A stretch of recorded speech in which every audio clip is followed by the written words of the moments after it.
Hello everyone. Digital system solution से आज हम इंट्रोडक्शन कराएंगे बीजी सॉफ्टवेयर का और बीजी के फीचर्स के बारे में, किस तरह से आपकी ऑर्गेनाइजेशन में हेल्प हो सकता है। सिंपली आप डेमो किसी भी अपने मोबाइल से रिमोट डेस्कटॉप ऐप अपने लैपटॉप पे या कंप्यूटर पे ओपन करेंगे और जो गिवन आईपी है बेसिकली वो डालेंगे और user name and password is demo demo. आप सिंपली इसको कनेक्ट करते हैं, बहुत आसानी से कनेक्ट हो जाता है। इसमें कोई भी थर्ड पार्टी टूल या एप्लीकेशन इंस्टॉलेशन नहीं करनी पड़ती है आपके कंप्यूटर पे।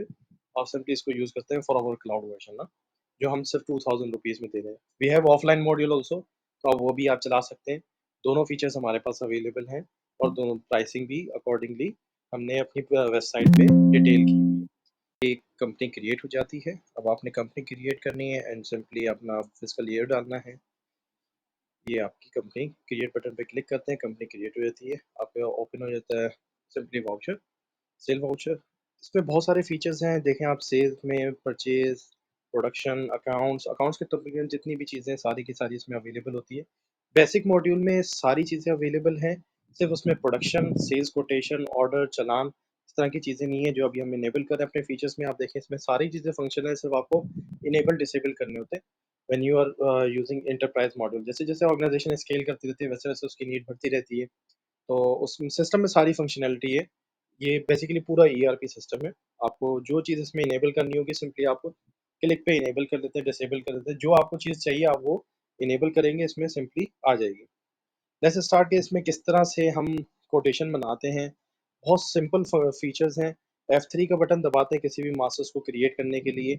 आप जो है अकाउंट क्रिएट करना है, F3 का मास्टर बटन दबाएंगे, वो डायरेक्टली मास्टर्स की ओपन कर देगा विंडो जहाँ पे आप लेजर्स बनाते हैं।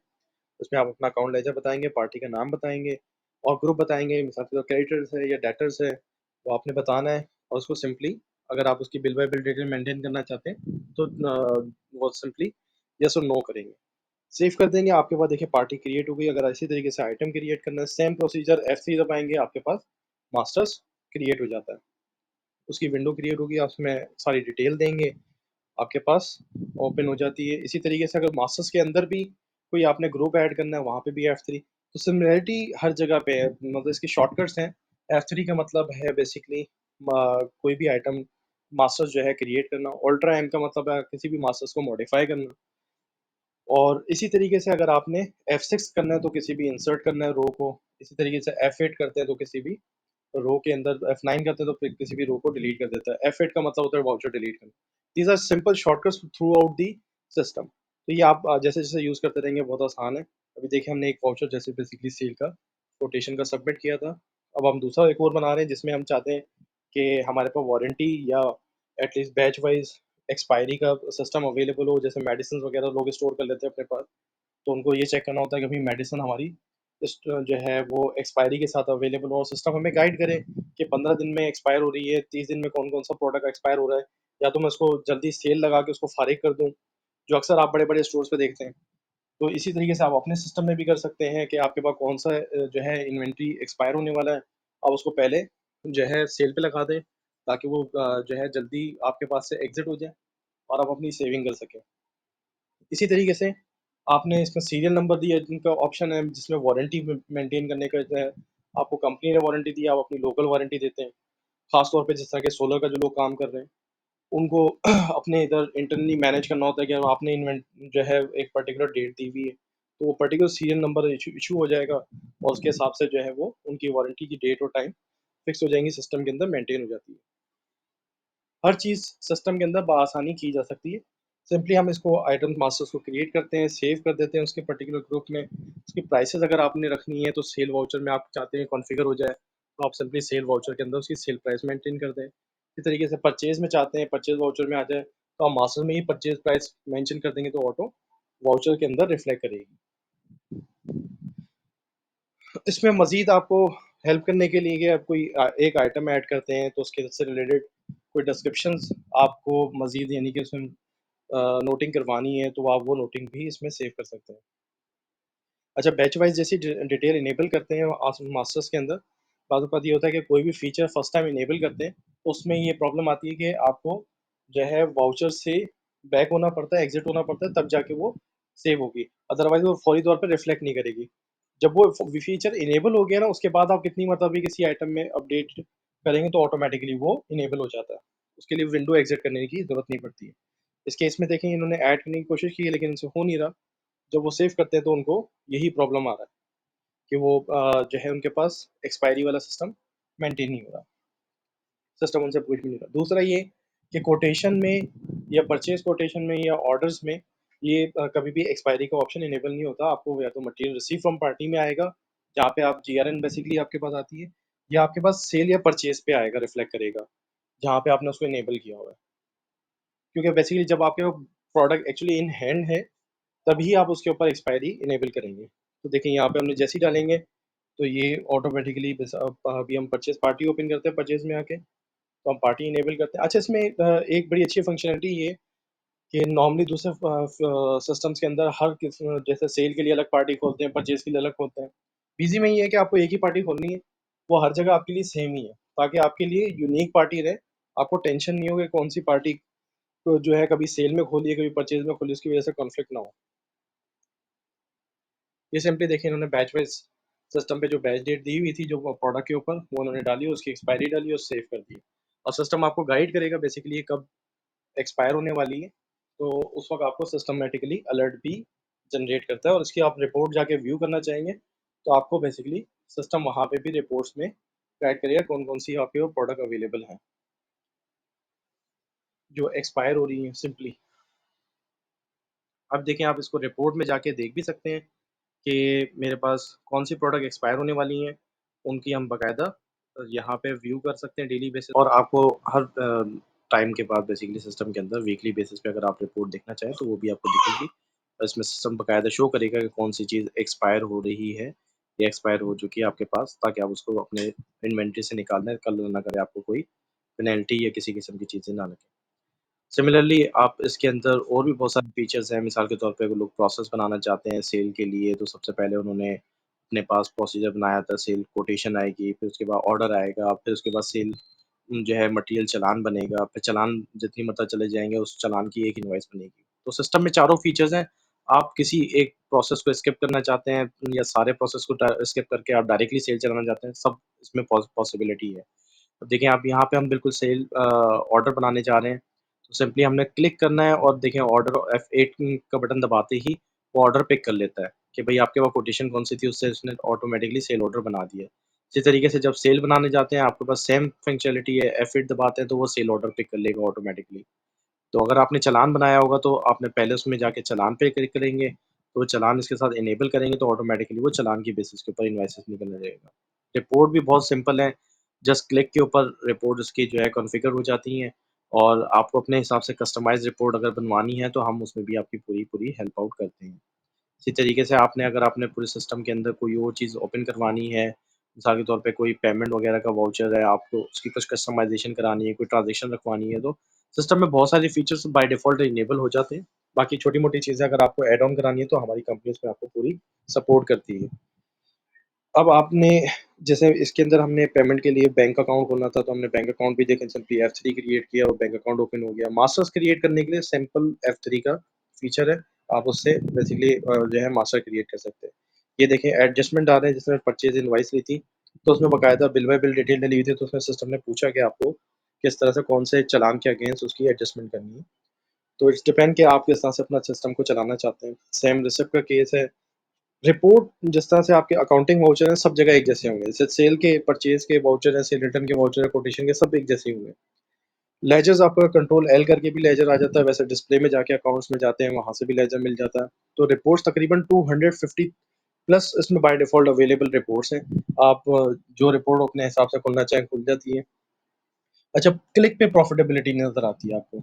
अगर आपने कोई प्रॉफ़िटेबिलिटी चेक करनी है, जैसे इसमें अभी इनको जो है stock status real time update नहीं आ रहा था, हमने जाके अकाउंट्स में जाके उसको मैनुअली से हटा के, आस्मी से हटा के उसको स्टॉक स्टेटस पे कर दिया, तो जो लाइव अपडेट होगा वो ऑटो इसमें देखिए पिक करके है। लेकिन ओपनिंग स्टॉक नहीं आ रहा, तो ऑब्वियसली ओपनिंग स्टॉक क्योंकि हमने स्टॉक के अंदर ओपनिंग स्टॉक की वैल्यू नहीं बताई हुई, तो पहले आइटम में जाके उसकी स्टॉक की इन्वेंट्री अपडेट करेंगे कि हमारे पास क्या ओपनिंग में अवेलेबल था, एंड देन उसके बाद आपके स्टॉक का जो लेजर है बेसिकली अकाउंटिंग लेजर की पॉइंट ऑफ व्यू से भी उसको वहाँ पे जाके अपग्रेड करेंगे। जब अपग्रेड करेंगे तो ऑटोमेटिकली आपकी बैलेंस शीट और प्रॉफिट लॉस के अंदर रिफ्लेक्शन प्रॉपर आ जाएगी।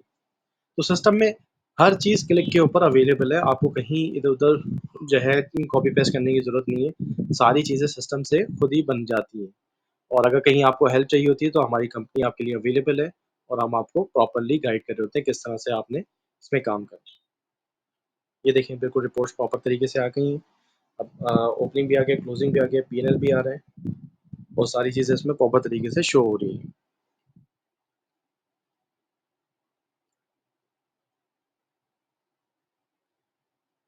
जी, ये देखें पी&एल भी आ गया, आपके पास पर्टिकुलर डेट पे निकालते हैं तो उसमें पर्टिकुलर डेट पे भी आ जाता है।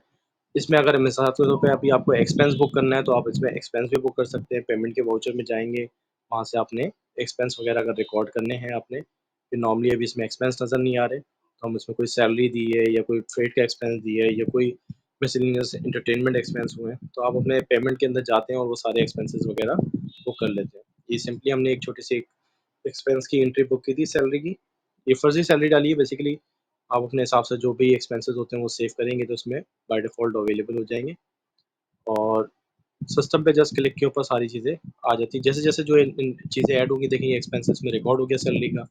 इस तरीके से आप इसमें फ्रेट एक्सपेंस डालेंगे तो फ्रेट एक्सपेंस भी आ जाएगा आपके पास।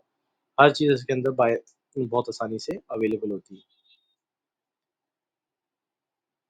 ये सिंपल हम एंट्री कर रहे हैं, जहाँ पे हमारे पास जेवी रिकॉर्ड कर रहे हैं, एक्सपेंस रिकॉर्ड कर रहे हैं, अब इनको कोई पेमेंट नहीं हुई है, तो आपको जेवी के ज़रिए उसकी रिकॉर्डिंग करनी पड़ती है ताकि दोनों अकाउंट वहाँ पे टाई हो जाए। किस अकाउंट से क्या एंट्री करनी है, डिस्काउंट डालना है बेसिकली या पार्टी से फ्रेट एडजस्टमेंट करना है, तो अभी हम इन केस पार्टी से फ्रेट की एडजस्टमेंट डाल रहे हैं। ये अभी हमने पार्टी को सिलेक्ट किया और उसमें नीचे देखें पार्टी के बैलेंसेस भी लिखे हुए आते हैं लेफ्ट साइड के टॉप बिलो कॉर्नर पर ना। तो ये आप जैसे ही देखेंगे देखिए पार्टी लेजर देख रहे हैं इसमें रिफ्लेक्शन अभी हमें पर्टिकुलरली एक डेट की निकाल ली है तो हम इसको बैक करेंगे 1 जुलाई से लेते हैं 15 जुलाई तक। देखिए सिस्टम के अंदर सारे जो वाउचर नज़र आ रहे हैं कि पेमेंट इतनी हुई, परचेज़ इतनी हुई, जेवी ये डली हुई है। इसको हम पी&एल में जाके देखेंगे तो हमारे पास वहाँ पे भी प्रॉपर उसकी रिपोर्ट नज़र आ रही होगी। मतलब हम कहीं पे भी जाके कुछ भी चेक करना चाहें तो बाय सिस्टम के अंदर भी पी&एल में भी आप क्लिक क्लिक करते हैं, तो डायरेक्टली ओपन हो जाता है। इवन दो सैप के अंदर बहुत सारी चीज़ें लिमिटेशंस होती हैं। कि आप जो है रिपोर्ट में सिर्फ व्यू कर सकते हैं।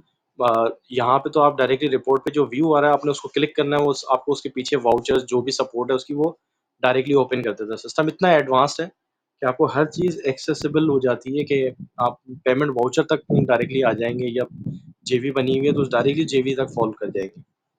कि आपको बेसिकली ट्रेस करना आसान हो सके कि आपको बाहर नहीं जाना पड़े, सिस्टम से ही सारी चीज़ें एक ही जगह पे मॉनिटर हो जाएँ। सिमिलरली इसमें प्रोडक्शन है, हम बॉम्ब बनाते हैं प्रोडक्शन में कोई भी एक आइटम आपने प्रोड्यूस करना है, तो आप सिंपली उसका बॉम्ब का नाम रखेंगे, जो भी आप बॉम्ब का नाम रखते हैं अपना, वो नाम रखेंगे आइटम टू प्रोड्यूस में जो आइटम बेसिकली प्रोसेस हो रहा है, उस आइटम को हम क्रिएट करेंगे, सिंपली F3 करके हमने पहले आइटम का नाम रखना है कि ये आइटम हमारे पास बेसिकली क्रिएट होगा। इसी तरीके से उसमें फिर जो आइटम जनरेट होता है अदर देन जो प्रोड्यूस हो रहा है आइटम उसके साथ कोई वेस्ट जनरेट हो रही होती है या कोई उसका बाय प्रोडक्ट जनरेट हो रहा था वो भी आपको सिस्टम में ओपन करने पड़ते हैं। फिर इसके बाद आपके पास जो है ये हम बेसिकली ग्रुप भी ऐड कर रहे हैं WIP का ताकि हमारी कन्फ्यूजन क्लियर हो कि जितनी भी प्रोडक्शन हो रही है वो वर्क इन प्रोसेस में हो रही है। अब आप इसमें कंज़म्पशन के अंदर जो आइटम आपने कंज़्यूम हो रहे हैं जिसको बेसिकली जो जो जिनके कंज़्यूम होने से वो आइटम प्रोड्यूस हो रहा है, वो आइटम की कंज़म्पशन की सारी डिटेल बताएँगे, उसके पैरामीटर्स बताएँगे। तो ये एक मर्तबा बनाएँगे ना आपके पास यूँ समझ लें बाद में आसानी हो जाती है, आपने सिंपली उस बॉम्ब को क्लिक करना है और उसकी प्रोडक्शन डालनी है, सिंपल आपका जो है वो खुद ही ऑटो कंज़म्पशन डाल के सेट आउट कर देता है। आपको बार-बार उसकी कैलकुलेशन करनी नहीं पड़ती और सिस्टम आपको बाय डिफ़ॉल्ट बताता है कि आपका खर्चा कितना आया, आपको आइटम कितने का पड़ा।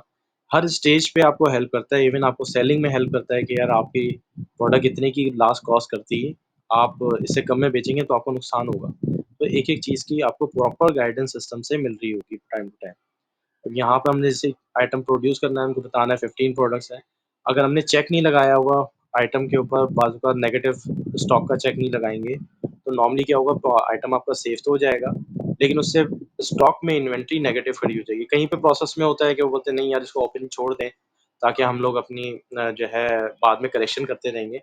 तो हम कहते हैं ठीक है सिस्टम में प्रोविज़न है आप ओपन करके रख लें, लेकिन हम ये कहते हैं कि नहीं यार आप ओपन नहीं करें, इसको मेंटेन कर दें ताकि आपके पास सारी चीज़ें रिकॉर्ड हो। अब जैसे ये केस के अंदर हमने जो है बैच सिस्टम डाला हुआ है उसमें इन्वेंटरी में सिर्फ़ एक ही प्रोडक्ट है, बैच सिस्टम के ऊपर जिसकी एक्सपायरी हो रही है, अब वो कह रहा है कि 100% जब तक क्वांटिटी उसकी इन्फोर्स नहीं होगी तब तक वो आगे फुलफिल नहीं करेगा, जबकि उसमें है ही 1 और 16 कैसे उसमें आएंगे? तो सिस्टम वहाँ पे कंट्रोल करता है। जैसे ही हमने उसको हटाया चेक को, ये सेव हो गया।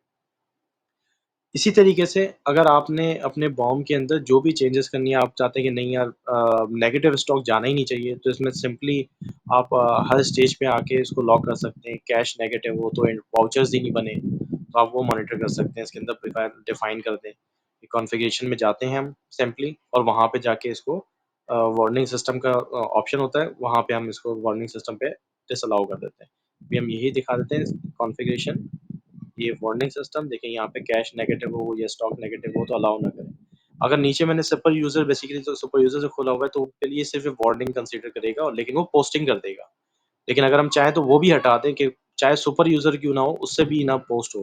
अभी देखिए वार्निंग में पोस्ट तो हो गया, लेकिन अगर मैं सुपर यूजर को भी रिस्ट्रिक्शन लगा देता हूँ कि गलत काम कोई भी नहीं कर सके, तो सेव कर दें। अब आप उसी वाउचर को हम सेव करने जा रहे हैं, क्योंकि नेगेटिव होने की वजह से आप वो देखें सेव नहीं हो रहा।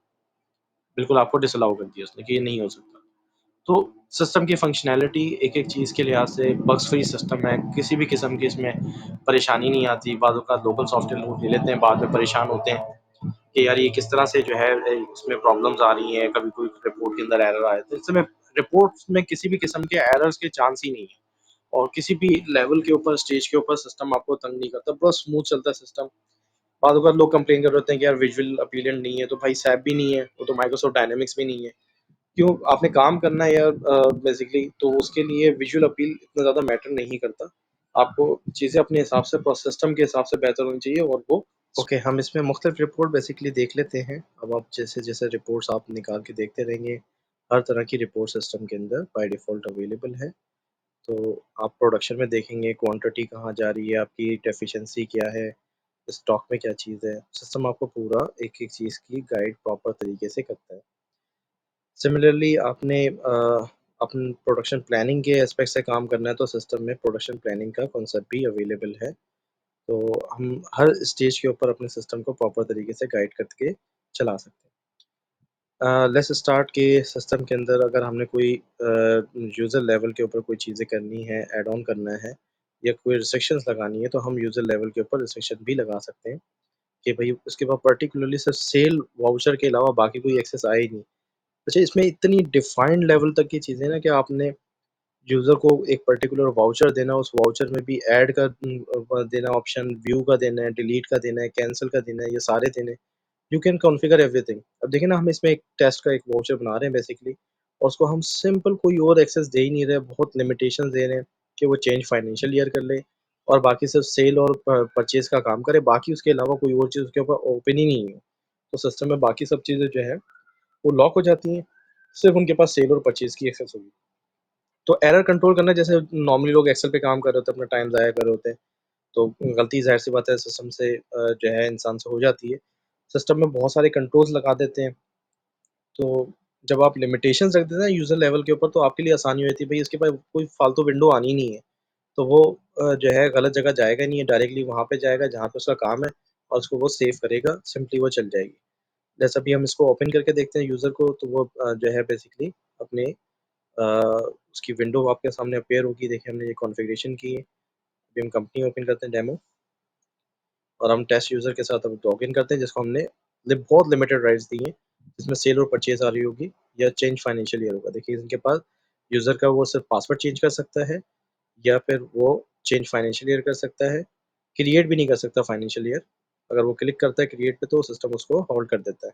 अच्छा, ट्रांज़ैक्शन पे जाते हैं, सेल बनाने के लिए देखिए इनको बस सेल और परचेज़ के अलावा बाकी कुछ भी इनके पास नज़र नहीं आ रहा। तो वो कोई और काम कर ही नहीं सकते। इवन रिपोर्ट में आप क्या रिपोर्ट दिखाना चाह रहे हैं सिस्टम में, वो सारी आप कंट्रोल कर सकते हैं।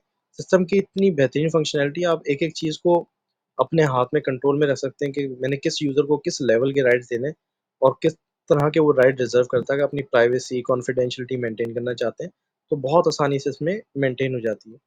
कमिंग टू पॉइंट कि इसमें बाज़ औक़ात लोग पूछते हैं कि यार सैलरी कैलकुलेट हो सकती है। भाई इसमें सैलरी बहुत बेहतर तरीके से कैलकुलेट होती है। ये एंटरप्राइज़ मॉड्यूल के फीचर्स हैं, जिसमें मिसाल के तौर पे आपने अप्रूवल सिस्टम लगाना है, हर वाउचर के ऊपर कंट्रोल लगाना है कि यार मेरे अप्रूवल के बगैर जो है वाउचर आगे प्रोसेस ही नहीं हो, या लेजर में रिफ्लेक्ट ही नहीं हो, तो आप वो भी सारी चीज़ें कर सकते हैं। किस लेवल के किस यूज़र को क्या राइट्स देने हैं, वो आप डिफ़ाइन कर लेते हैं। मतलब एक-एक वाउचर की जो एंट्री हो रही है, अगर आप चाहें वो अप्रूवल पे लगाएँ, वो आपके फिज़िकल साइन की जगह डिजिटल साइन भी बेसिकली उसके अप्रूवल के बगैर मूव में आगे सिस्टम पे जाएगा ही नहीं। एंट्री पोस्ट ही नहीं होगी, हालाँकि उनके पास रखी हुई होगी।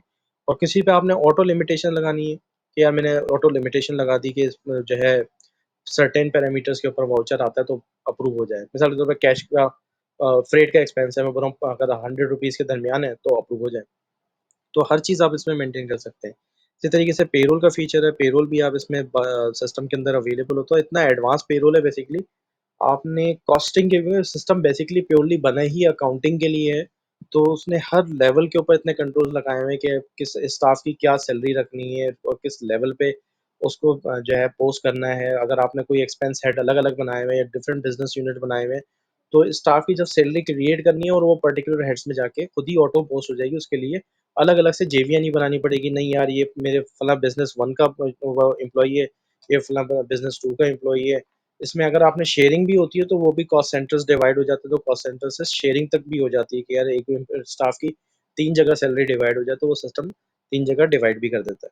तो हर चीज़ इतनी डिटेल में होती है किसी भी सॉफ्टवेयर के अंदर, ये बहुत लिमिटेड होते हैं, बाज़ औक़ात एचआर के सिस्टम मिल तो जाते हैं लेकिन वो अकाउंट्स के साथ सिंक नहीं होते, फिर उनकी मैनुअल जेवियाँ बना रहे होते हैं, पोस्टिंग कर रहे होते हैं, तो बहुत कॉम्प्लिकेशन होती है। यहाँ पे ये समझ लें अकाउंट्स का काम उन्होंने बहुत रिड्यूस कर दिया, हर बंदा अपना काम कर ले तो तकरीबन अकाउंट्स का काम बहुत लिमिटेड हो जाता है ताकि वो स्ट्रेटेजिक काम के ऊपर फिर फोकस हो जाता है। दिस इज़ व्हाई वी से कि this is number 1 accounting software.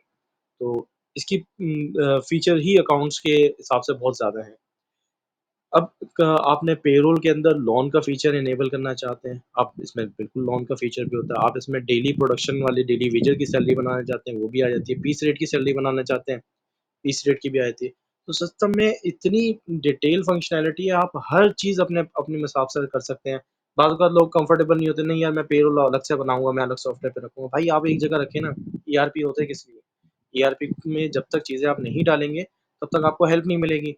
और सिस्टम के अंदर जब भी आप इसकी हिस्ट्री देखना चाहें, सैलरी कब अपग्रेड हुई थी, उसका डेज़िग्नेशन क्या था, उसकी हिस्ट्री आप निकाल के देखना चाहें, तो सिस्टम के अंदर हर ईयर के वाइज़ हिस्ट्री भी अवेलेबल होती है और आपको ट्रेस मिलता है कि कौन-सी चीज़ के अंदर कब चेंज आया है, तो एक-एक चीज़ सिस्टम के अंदर डिफ़ाइन हो जाती है।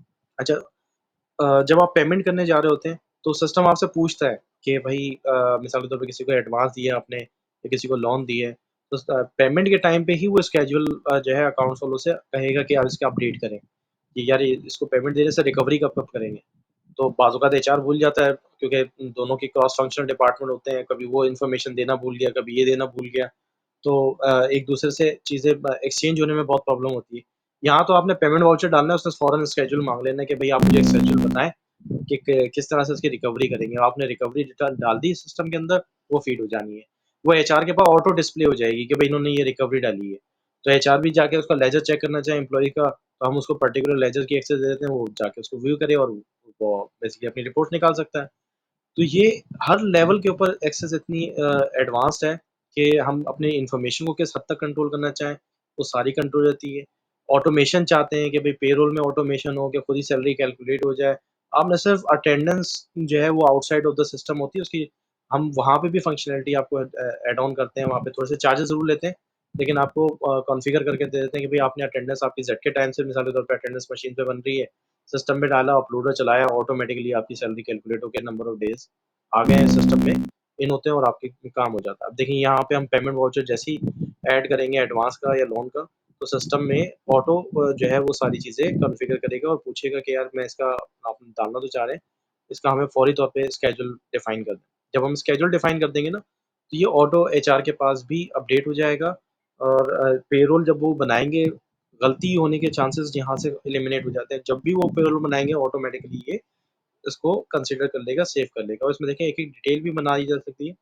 आप चाहे तो मैनुअली जैसे हम लोग टाइप कर रहे हैं ऐसे भी कर सकते हैं। आप एक्सेल में जाएँगे, कॉपी पेस्ट करेंगे, स्केड्यूल बना के यहाँ पे पेस्ट करेंगे तब भी सेव हो जाएगा। अपने हिसाब से जैसे आपको बेहतर लगे, लोग सिस्टम यूज़ कर रहे हैं, आज से नहीं तकरीबन 20-20, 25-25 साल से लोग बिज़ी यूज़ कर रहे हैं। दे आर वेरी हैप्पी कि इतना स्मूथ है, उनकी टेंशन फ्री हो गई और हर बंदे की अपनी-अपनी जॉब्स रिस्पॉन्सिबिलिटी जो है प्रॉपर तरीके से डिफाइंड है। तो एक तो क्रॉस डिपार्टमेंट के अंदर इन्फॉर्मेशन शेयरिंग का बहुत इश्यू होता है, तो उससे भी जान छूट गई। आपको बस सिंपल अपने काम पे फ़ोकस रखना है, पहली तारीख आनी है, एचआर ने बस सिंपली क्लिक करना है और अटेंडेंस ऑटो सिंक हुई और यहाँ पर इन्होंने जो है बेसिकली पेरोल जनरेट कर दी। लोग वहाँ पे 5-5 10-10 दिन से यही लगा रहे होते हैं कि यार वहाँ से देख लो एडवांस लिया होगा, यहाँ से देख लो लोन लिया होगा, फिर बनाना सैलरी, ऐसे नहीं बनाना। तो ये सिस्टम के अंदर इतनी फंक्शनैलिटी कि आपने सिंपली एक पहली तारीख आई, आपने अपनी अटेंडेंस को फोकस किया, हाँ भाई मेरी अटेंडेंस डेज इतने हैं, ये डिडक्शन बनती है, सिस्टम में अपलोड मारी, ऑटो बाकी सारी चीज़ें उसने खुद ले ली। आपसे किसी चीज़ को पूछने की ज़रूरत ही नहीं है, सिस्टम में ऑटो सब कुछ हो जाता है। ये देखें बिल्कुल ऑटोमेटिकली, देखें यहाँ पे इन्होंने सारी चीज़ें पिक भी कर ली हैं, डिटेल भी आ गई है। जैसे हम सैलरी कंपोनेंट को सेव करने जाते हैं, यहाँ पे एक इशू आता है जो कह रहा है कि आपने लोन के सैलरी कैलकुलेशन के अंदर इंटरेस्ट जो है वो डिफाइन नहीं किया। हम पाकिस्तान में बेसिकली जो है इंटरेस्ट नहीं होता हमारे पास, हम लोन के ऊपर इंटरेस्ट चार्ज नहीं करते। कुछ कंपनीज चार्ज करती होंगी, उसको हम जो है इंटरेस्ट लिख देते हैं, हम इस्लामिक पॉइंट ऑफ व्यू से जो जायज़ नहीं है, तो हम इसको प्रॉफिट लिख देते हैं और प्रॉफिट की सूरत में हम लिख देते हैं। दोनों सूरत में खैर जायज़ नहीं होता, तो हम खैर इसको आगे स्किप करते हैं। आगे सिस्टम के अंदर हर चीज़ की फंक्शनलिटी है, जो इसको इस्तेमाल करना चाहे वो उनकी चॉइस है, जैसे वो यूज़ करते हैं। फीचर्स अवेलेबल होता है, आपने जिस हिसाब से अपने फीचर्स को डालना है और उसमें लॉगिन करना है। ये असल में पहले सैलरी कंपोनेंट हमने चेंज कर दिया, तो उसको जब तक एक मतलब कॉन्फ़िगरेशन सही नहीं होगा, तब तक सिस्टम उसको प्रॉपर लोड नहीं करता। तो आपने पहले प्रॉपर तरीके से सिस्टम के अंदर कॉन्फ़िगरेशन डालना है, फिर उसके बाद उसको सैलरी वाउचर को चलाएँगे, देखिए ये ऑटो पिक भी करेगा, सेव भी करेगा। और डिस्प्ले में जाएँगे तो उसकी रिपोर्ट्स भी आपको नज़र आएँगी और इस तरह से आप चाहें तो पे स्लिप निकालना चाहें तो वन क्लिक पे पे स्लिप भी निकल जाएँगी। देखिए हमने सिंपली क्लिक किया, एक एम्प्लॉयी की पे स्लिप निकालनी है, तो यहाँ पे वो पे स्लिप भी निकाल